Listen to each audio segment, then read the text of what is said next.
लेकिन सर आइए आइए। Thank you sir. नमस्ते मैम। नमस्ते सर। नमस्ते, बैठिए बैठिए। Thank you sir.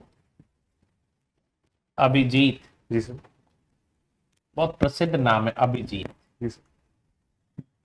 कहीं बड़े कोई धार्मिक ग्रंथ में है क्या, रामायण में कहीं अभिजीत? सर मेरे हिसाब से सर कृष्ण भगवान से संबंधित नाम है सर, तो कहीं ना अच्छा कहीं अच्छा। माँ और से संबंधित लगता है सर। अभी आप पोस्टिंग कहाँ है आपकी, दिल्ली में? सर दिल्ली में थी 2022 तक, उसके बाद 2022 में मैंने सर पद से इस्तीफा दे दिया। और अभी कहाँ हो?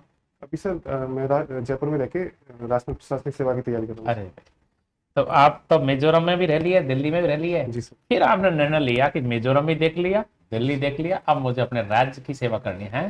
हाँ जी सर। Very good. अभिजीत, आपने राजस्थान कॉलेज 2016 में इंग्लिश लिटरेचर, हिस्ट्री और ज्योग्राफी से बीए किया है। जी सर। एमए नहीं किया बाद में? नहीं सर, नहीं किया। नौकरी की तरफ चले गए? जी सर। जल्दी थी मतलब? हाँ सर, जल्दी अपॉइंटमेंट लेटर आ गया था सर 2019 में। हाँ। तो नौकरी जब आपने रिजाइन करी थी, उस दिन को याद करो, भयभीत थे या सपने बड़े थे, उत्साहित थे? सर दोनों ही चीज़ थी। एक हम्म, तो जो सहपाठी थे और जॉब का जो एक्सपीरियंस था उसको हाँ। छोड़ने की एक तो कहीं ना कहीं दुख था, और दूसरा सर भविष्य के प्रति मैं आशावादी था। तो दोनों ही इमोशन सर साथ में थे। उसका परिणाम आपको मिला है? हाँ जी सर। हम्म। हाँ, ये दूसरा सर मेरा दूसरा मेंस है और पहला इंटरव्यू है सर। Very good. चलो, तो फिर एक बात बताओ, एंशियंट इंडिया, मिडाइवल इंडिया और मॉडर्न इंडिया, किसको पसंद करते हो? Sir modern India.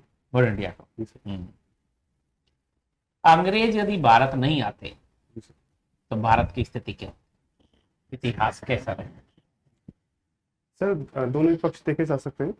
सर सकारात्मक पक्षों में देखें तो भारत का जो आर्थिक शोषण हुआ है अंग्रेजों के आने से, हाँ। वो कहीं ना कहीं नहीं होता सर। ओके। दूसरा सर राजतंत्रात्मक जो व्यवस्था थी राजस्थान में, भारत में, हाँ। वो कहीं ना कहीं प्रचलित होती, और जो लोकतांत्रिक मूल्यों जो भारत में हुआ है वो कहीं ना कहीं देरी से होता सर। दूसरा सर रेलवे और जो तकनीकी क्षेत्र में जो योगदान दिया अंग्रेजों ने अप्रत्यक्ष रूप से, सर उसमें भी कहीं ना कहीं पीछे हो सकता था भारत से। 1800 की क्रांति जब हुई थी, जी सर। तो राजस्थान में कौन कौन से केंद्र थे क्रांति के? जी सर। सर राजस्थान में 6 सैनिक छावनियाँ थी। नशीदाबाद, नीमच, देवली, एरनपुरा, ब्यावर। सर ये मुख्यतः क्रांति के केंद्र थे। चलिए, तो राजस्थान की जो ज्योग्राफी है, पूर्व पश्चिम उत्तर दक्षिण, चारों जिले के नाम बताइए। जी सर। सर उत्तर में गंगानगर, दक्षिण में बांसवाड़ा, पश्चिम में जैसलमेर, और पूर्व में धौलपुर सर। राजस्थान में से अरब सागर में बहने वाली जो नदियां हैं, जी वो सर। कौन कौन सी है? जी सर। सर माही नदी है, साबरमती नदी है, पश्चिमी बनास नदी है। सर मैं अभी इनको याद कर पा रहा हूँ। लास्ट सवाल, हिंडौन जी सर। के क्षेत्र जो है, जी सर। चारों तरफ गांवों तक, जी सर। दो मूल समस्या जिनको आप खत्म देखना चाहते हो? जी सर। सर पहली समस्या जो आधारभूत ढांचा है, जैसे रोड है, औद्योगिक जो है ढांचा, उसमें कहीं ना कहीं क्षेत्र पिछड़ा हुआ है, तो उनका समाधान किया जा सकता है। दूसरा सर महिलाओं की जो स्थिति है, साक्षरता की दृष्टि से देखें, स्वास्थ्य की दृष्टि से देखें, तो सर उसमें भी पिछड़ा हुआ है, तो उनमें भी सुधार किया जा सकता है। अभिजीत जी, करौली जिले से आते हैं। वहां पे मेहंदीपुर बालाजी का स्थान काफी सुना है, क्या है ये, क्या खासियत है? जी सर, ये हनुमान जी का मंदिर है, जो कि करौली और दौसा जिले के सीमा क्षेत्र में पड़ता है। सर ये इसमें एक तो भगवान हनुमान जी के लिए प्रसिद्ध है। दूसरा सर ऐसा माना जाता है कि यहाँ पे जो पॉजिटिव लोग होते हैं, जैसे भूत पिशाच, उनका यहाँ पे सर इलाज किया जाता है, इसलिए सर प्रसिद्ध है। आप मानते हो बहुत पिशाच होते हैं? सर आपका अपना व्यक्तिगत विचार जानना चाहते हैं। सर मैं नहीं मानता कि भूत पिशाच होते हैं, क्योंकि सर विज्ञान का जैसे जैसे विकास हुआ है, तो इन मान्यताओं पे कहीं ना कहीं कुठाराघात हुआ है। सर उस दृष्टि में मैं नहीं मानता कि भूत पिशाच होते हैं। अच्छा, आप बहुत सिंपल क्वेश्चन है, मैथ्स का है। नहीं सर। ये पाई क्या है? जी सर। पाई का नाम सुना? जी सर। पाई क्या है ये पाई? सर अगर संख्या की दृष्टि से देखें तो 7/22 इसका मान है। 7/22? हाँ मैं सर। करेक्ट कर देता हूँ, 22/7। ठीक है, कोई बात नहीं। और बताओ, इसके बाद पाई के बारे में और बताओ। Sorry sir. या कोई बात अच्छा, कोई बात नहीं। पाइथागोरस का नाम सुना? पाइथागोरस प्रमेय है सर। ये पाइथागोरस प्रमेय। सॉरी सर, मैं याद नहीं कर पाता। अभिजीत जी, जी वर्तमान में हम देखते हैं कि जयपुर जैसे बड़े शहरों की तो बात ही छोड़ दें, छोटे कस्बों में भी ट्रैफिक का दबाव काफी हो रहा है। छोटी गाड़ियों की बाढ़ आ रही है। ये एक प्रकार की प्रगति भी है और समृद्धि भी है, किंतु क्या इस पैमाने पर पर्सनल गाड़ियों का औचित्य है या इस संबंध में किसी नीति की आवश्यकता है? जी मैम, दोनों ही बातों को देखा जा सकता है। पहला कि आर्थिक राजस्थान जैसे शहरों का, जयपुर जैसे शहरों का आर्थिक विकास हो रहा है, और दूसरा जयपुर की तरफ विभिन्न क्षेत्रों से प्रवासन भी हुआ है, जिसकी वजह से यहाँ पे शहरीकरण के माध्यम से गाड़ी अधिक परचेज की जा रही है। लेकिन इसकी समाधान के लिए पहला तो रोड के इंफ्रास्ट्रक्चर में वृद्धि की जा सकती है, उसको बढ़ाया जा सकता है। दूसरा, पब्लिक ट्रांसपोर्टेशन को भी बेहतर किया जा सकता है, ताकि लोग पब्लिक ट्रांसपोर्ट को यूज करने के लिए प्रेरित हो उसमें। युवा पीढ़ी को पथभ्रष्ट होने से बचाने के लिए कोई 2 सुझाव दीजिए। Sorry ma'am. युवा पीढ़ी को पथभ्रष्ट होने से बचाने के लिए कोई 2 सुझाव दीजिए। मैम, मेरा मानना है कि जो शुरुआती शिक्षा है उनमें मूल आधारित शिक्षा पर अधिक ध्यान दिया जाना चाहिए। दूसरा सर मैम, जो प्रशासनिक सेवा है या फिर जो प्रतिष्ठित व्यक्तित्व है राज्य के, उनको महत्वपूर्ण भूमिका निभाकर समाज के युवाओं को प्रेरित किया जाना चाहिए। और तीसरा मैम, उनमें बेरोजगारी की प्रमुख समस्या है, जिसका प्रमुख कारण पथभ्रष्ट हो सकता है, तो उसका भी कहीं ना कहीं समाधान किया जाना चाहिए। My last question is, what is sonnet? Sonnet ma'am, sonnet in the reference of English literature. Sonnet ma'am 8 पंक्तियों की एक कविता होती है।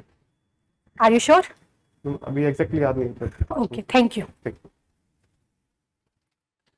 चाइल्ड डेवलपमेंट क्या होता है? सॉरी चाइल्ड डेवलपमेंट क्या होता है? सर, जैसे जब बालक होता है तो उसकी विभिन्न आवश्यकता होती है, स्वास्थ्य संबंधी महत्वपूर्ण आवश्यकताएं होती है, तो उन पे ध्यान देकर उनके स्वास्थ्य में वृद्धि करना ही चाइल्ड डेवलपमेंट है। इंडियन सोसाइटी में एक बच्चे का संपूर्ण विकास में कौन कौन सी बाधाएं हैं? सर, सबसे पहली स्वास्थ्य संबंधी बाधा है, क्योंकि भारत का अभी भी स्तर स्वास्थ्य की दृष्टि से पीछा हुआ है। बाल मृत्यु दर काफी अधिक है, तो उसमें सुधार किया जा सकता है। दूसरा सर, प्रारंभिक शिक्षा मूल्य केंद्रित कम है, मात्रात्मक केंद्रित अधिक है, तो उसमें भी सर सुधार किया जा सकता है। आप धर्म की परिभाषा दे सकते हैं? जी सर। सर, धर्म विभिन्न पद्धतियों का एक समूह है, जो कि एक समुदाय अपने दैनिक जीवन में उपयोग करता है। इसकी कुछ मान्यताएं होती है, इसमें सर कुछ अंधविश्वास भी होते हैं, तो ये सम्मिलित रूप से इनका एक समूह होता है सर। सत्य क्या है? सर, सत्य जैसे वास्तविक घटनाओं पर आधारित हो सकता है, और इसके विभिन्न विभिन्न पहलू हो सकते हैं। किसी की दृष्टि में कुछ सत्य हो सकता है, किसी की दृष्टि में कुछ सत्य हो सकता है। सत्य तो फिक्स है, अलग अलग कैसे हो सकते हैं? Sorry sir. ठीक है।